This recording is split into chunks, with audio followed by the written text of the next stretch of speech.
On the evening of March 14, 1943, Thomas Fletcher stood in the cramped kitchen of his Brooklyn apartment, holding a flashlight and teaching his 8-year-old daughter, Maggie, Morse code.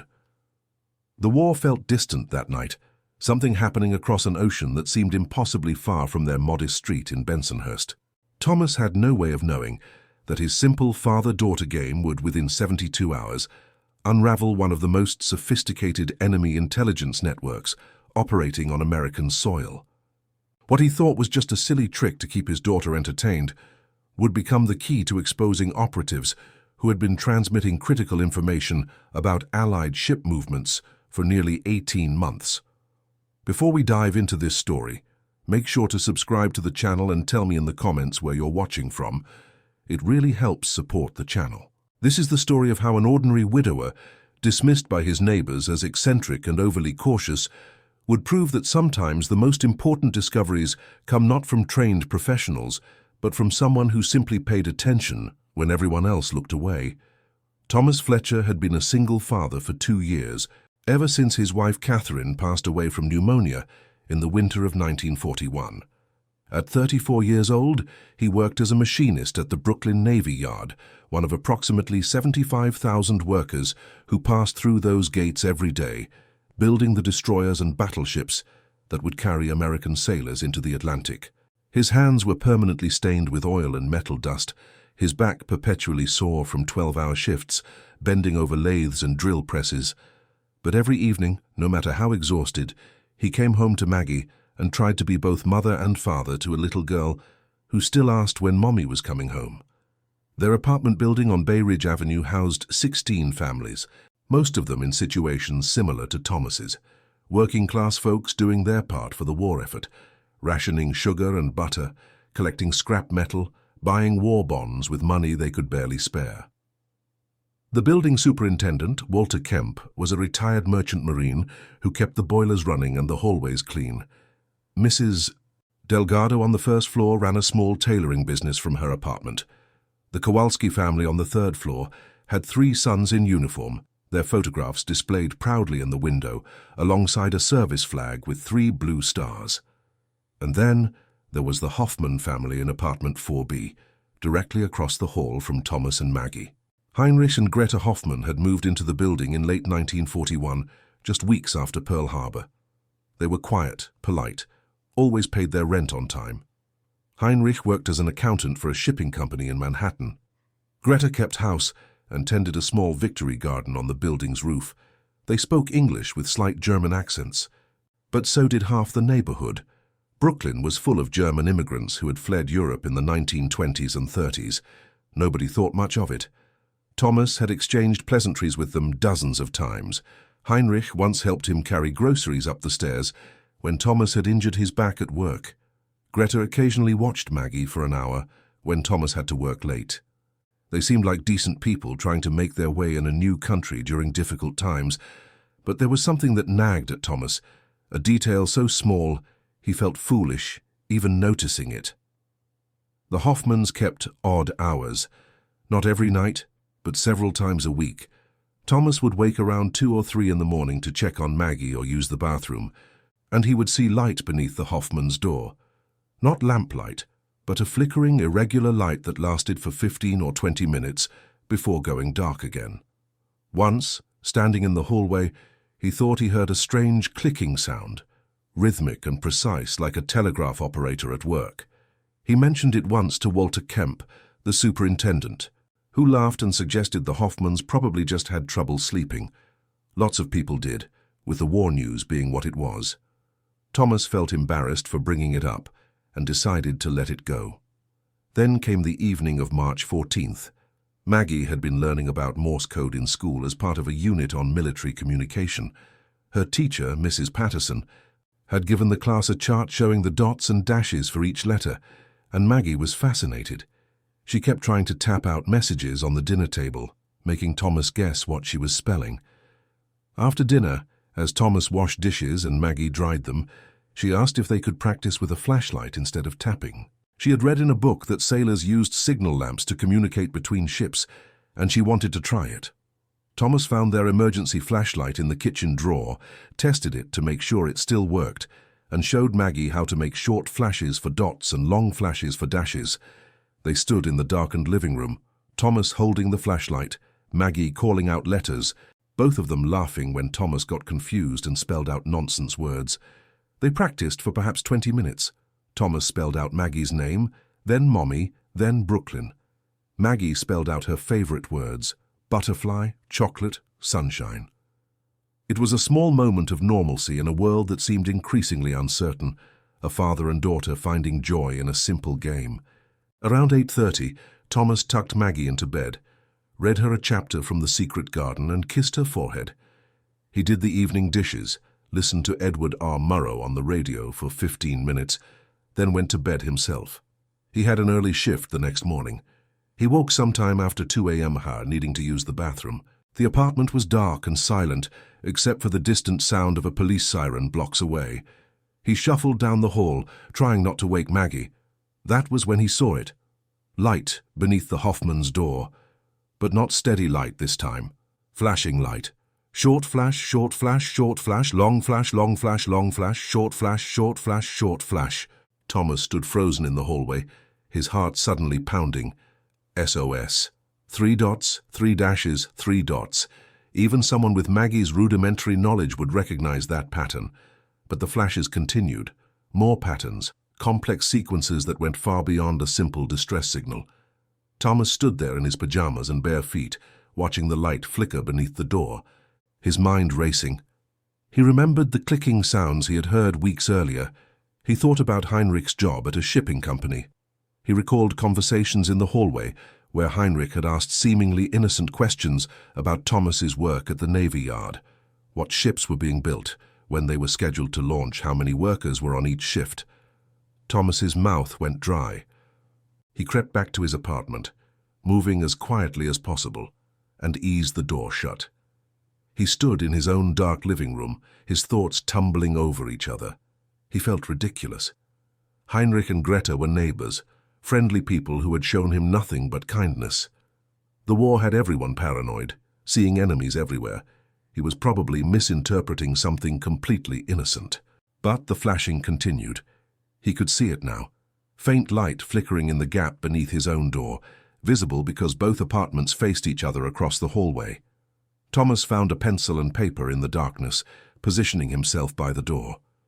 He began writing down the patterns. Short, short, short, long, long, short, short, short, short, long. He had no idea what any of it meant, but he documented it as best he could, straining to distinguish between the short flashes and the long ones, occasionally losing track and having to guess.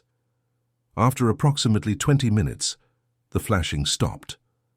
Thomas heard a door open across the hall, footsteps moving toward the stairs, then silence. He stood there holding his paper covered with dots and dashes, feeling like a fool. In the morning, he told himself, this would all seem absurd.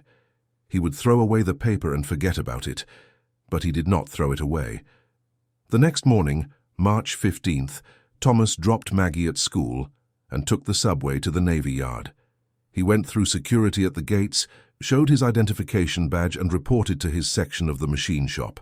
The destroyers USS Thorn and USS Turner were in various stages of completion, massive steel hulls that would soon carry depth charges and anti-submarine weapons into the Atlantic. Thomas spent the morning cutting metal parts, his hands moving through familiar motions while his mind churned. During his lunch break, he sat in the cafeteria with Joe Martinez and Bill Sullivan, 2 machinists from his section. They talked about baseball, rationing, the news from North Africa. Thomas almost mentioned what he had seen the previous night, but stopped himself. How would he explain it? What would he even say?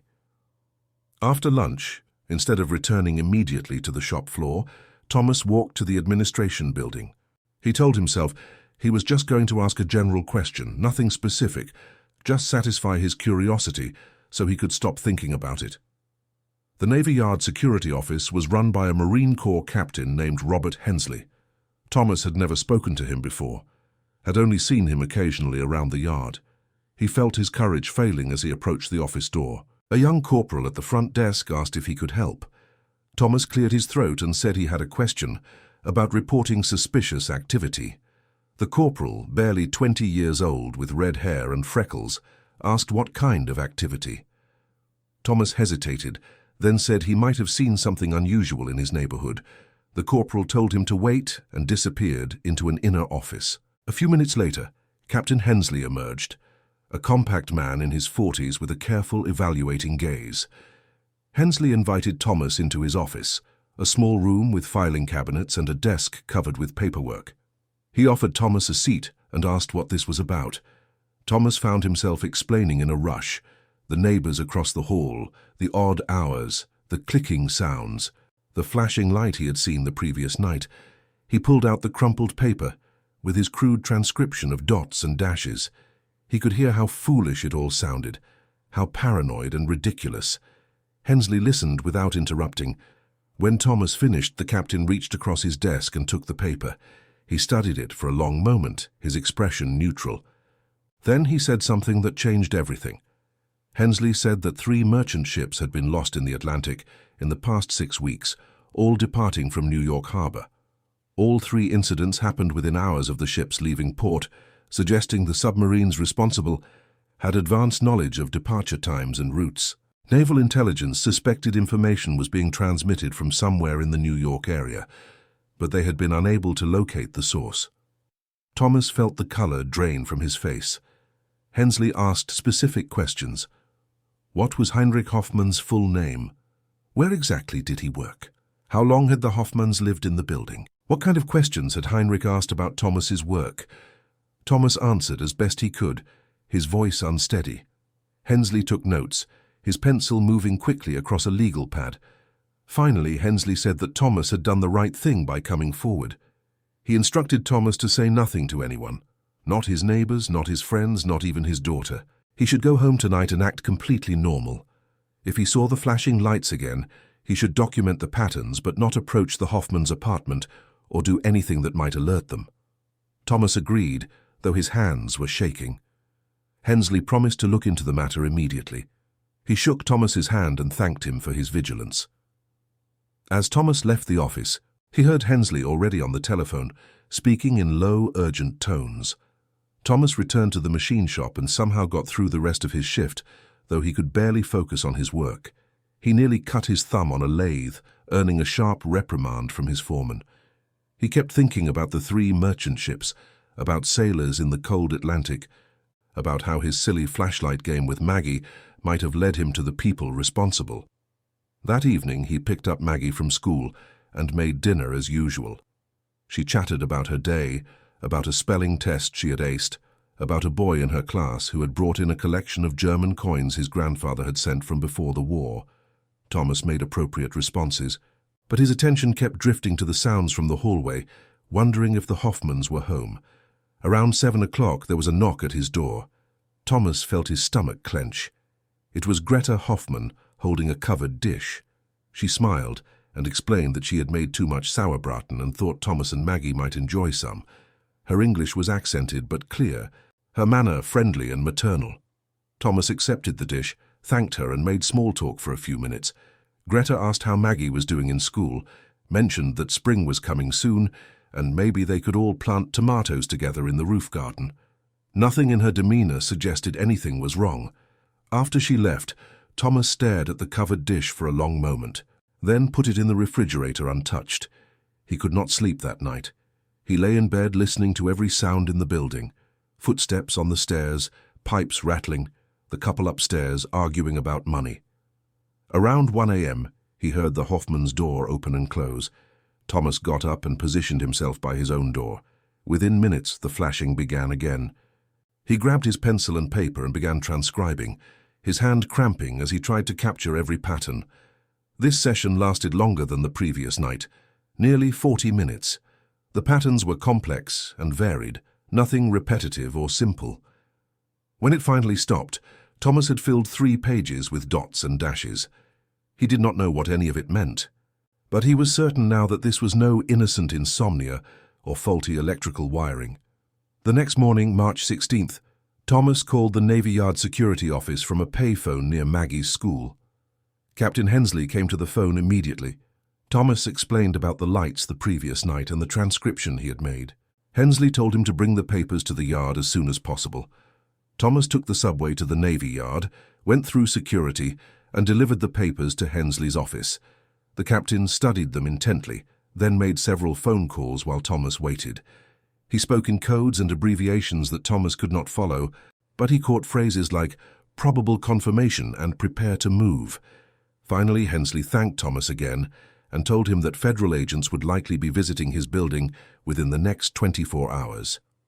Thomas should continue acting normally, should not give any indication that anything was wrong. Thomas returned home that afternoon, feeling like he was living in a different world than the one he had inhabited just 3 days earlier. He made dinner for Maggie, fish sticks and green beans, her favorite. They practiced Morse code again with the flashlight, though Thomas found himself unable to enjoy the game now, thinking about what that simple skill had revealed. The following morning, March 17th, Thomas took Maggie to school as usual. When he returned to the apartment building around 8:30, preparing to head to work, he saw 3 dark sedans parked on the street outside. Men in suits and overcoats were entering the building. Walter Kemp, the superintendent, stood on the front steps looking confused. He asked Thomas if he knew what was happening. Thomas said he had no idea. For the next 6 hours, the men in suits, Federal Bureau of Investigation agents, Thomas learned later, methodically searched apartment 4B. Residents gathered in the hallway, whispering and speculating. Someone said the Hoffmans must have been counterfeiters. Someone else suggested black market dealings. Around 2 o'clock, Heinrich and Greta Hoffman were led out of the building in handcuffs. Greta was crying. Heinrich's face was pale but composed, his expression carefully blank. Mrs. Delgado from the first floor gasped and clutched her chest. Mr. Kowalski, whose 3 sons were in uniform, began shouting in Polish, his face red with fury. Walter Kemp simply stood there, shaking his head in disbelief. Thomas watched from his window, Maggie beside him. She asked why the nice people from across the hall were being arrested. Thomas said he did not know, but that the police must have had good reasons. An FBI agent knocked on Thomas's door an hour later. The agent, a tall man named Richard Bartlett, asked if they could speak privately. Thomas sent Maggie to her room, then sat with Agent Bartlett in the kitchen. Bartlett explained that the Hoffmans had been operating a sophisticated radio transmitter from their apartment for at least 16 months. They had been sending encrypted messages to a submarine operating off the Atlantic coast, providing information about ship movements, convoy schedules, and naval deployments. The information had been acquired through multiple sources. Heinrich's job at the shipping company gave him access to manifests and schedules, and they had also cultivated informants among dock workers and merchant sailors. The 3 merchant ships Thomas had heard about were likely just a fraction of the damage the Hoffmans' intelligence had enabled. The full extent might never be known. Bartlett said that Thomas's observations and transcriptions had been crucial to the investigation. The Navy had been searching for this transmission source for months, monitoring radio signals and investigating shipping companies, but the Hoffmans had been extremely careful. They used a portable radio that could be quickly hidden, transmitted only in short bursts during the early morning hours, when monitoring was less intensive, and varied their schedule to avoid patterns. But Thomas had provided the physical location and the specific timing, allowing agents to position detection equipment and confirm the transmissions. The transcriptions Thomas had made, while incomplete, had given Navy codebreakers enough material to begin breaking the cipher the Hoffmans were using. Bartlett thanked Thomas formally on behalf of the Bureau and the Navy. He said Thomas's vigilance had likely saved American lives. Thomas asked what would happen to the Hoffmans. Bartlett said that would be determined by the courts, but given the severity of their activities, they would face very serious consequences. After Bartlett left, Thomas sat alone in his kitchen for a long time. He thought about Greta bringing him sauerbraten, about Heinrich helping with his groceries, about how normal and friendly they had seemed. He thought about the sailors on those 3 merchant ships, young men who would never come home because of information transmitted from the apartment directly across his hallway. He felt unsettled and deeply troubled by how completely he had been deceived. Over the following weeks, more details emerged. The Hoffmans were not actually husband and wife. They were intelligence operatives who had entered the country separately in 1939 and 1940, establishing false identities and backgrounds years before the war began. Their entire life in Brooklyn had been an elaborate cover for their true purpose. The radio equipment found in their apartment was remarkably sophisticated, hidden inside what appeared to be an ordinary cabinet. The cipher they used was based on a one-time pad system, nearly impossible to break without the physical codebook, which agents found hidden in a coffee canister. In April of 1943, Heinrich and Greta Hoffmann, their real names were never publicly released, were tried in federal court. The proceedings were closed to protect intelligence sources and methods. Both were convicted and sentenced to lengthy prison terms. Thomas Fletcher's role in their capture was not made public at the time. The FBI asked him to keep his involvement confidential for security reasons, and he agreed. Only a handful of people knew that a machinist and single father had been instrumental in breaking up an enemy intelligence network. Thomas returned to his routine at the Navy Yard, building destroyers and watching them launch into the East River. He continued raising Maggie, helping with homework, teaching her Morse code and other small skills. But he looked at his neighbors differently now, aware that surfaces could hide almost anything. The war continued for 2 more years. Thomas Fletcher spent those years in Brooklyn, working 12-hour shifts, coming home to his daughter, being both mother and father as best he could. He never told Maggie about her role in the story, about how their innocent flashlight game had led to his first suspicions. She grew up thinking the Hoffmans had been arrested for some vague financial wrongdoing, never knowing how close enemy operatives had been to her home. In the decades after the war, as classified documents were gradually declassified, historians began piecing together the full scope of enemy intelligence operations on American soil during World War II. The Hoffman case was eventually revealed as one of the most successful counterintelligence operations of the war, preventing further losses of American ships and lives. Thomas Fletcher rarely spoke about his role, even after the information became public. When asked by a newspaper reporter in 1978, 35 years after the events, what had made him suspicious when no one else had noticed anything wrong, he said simply that he had learned as a single parent to pay attention to details, to notice when something was off, to trust his instincts even when they seemed foolish. He also said that teaching his daughter Morse code had probably been the most important lesson he ever gave her, though not for the reasons he had expected. The story illustrates several truths about wartime intelligence and counterintelligence. Sophisticated operations can be undone by simple observation. Enemy agents can be highly trained and nearly undetectable, yet still vulnerable to the watchfulness of ordinary citizens. And sometimes the most effective guardians of national security are not highly trained professionals, but simply people who pay attention to their surroundings and act when something does not seem right. Thomas Fletcher passed away in 1986 at the age of 77. Maggie, by then a grandmother herself, spoke at his funeral about his devotion as a father, his skill as a machinist, his quiet strength during difficult times.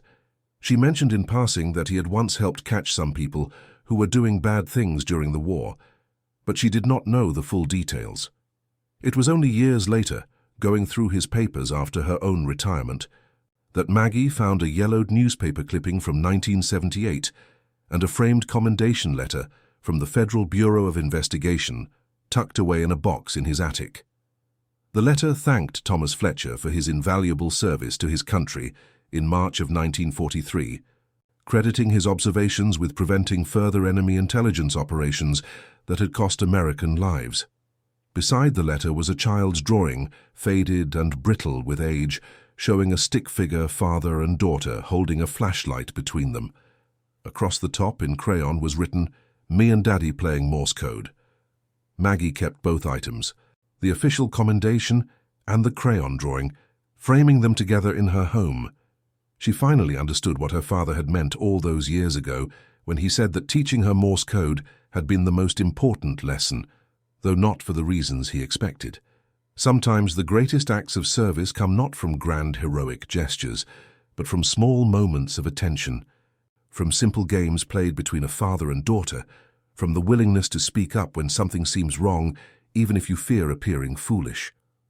Thomas Fletcher was not a trained investigator or a decorated soldier.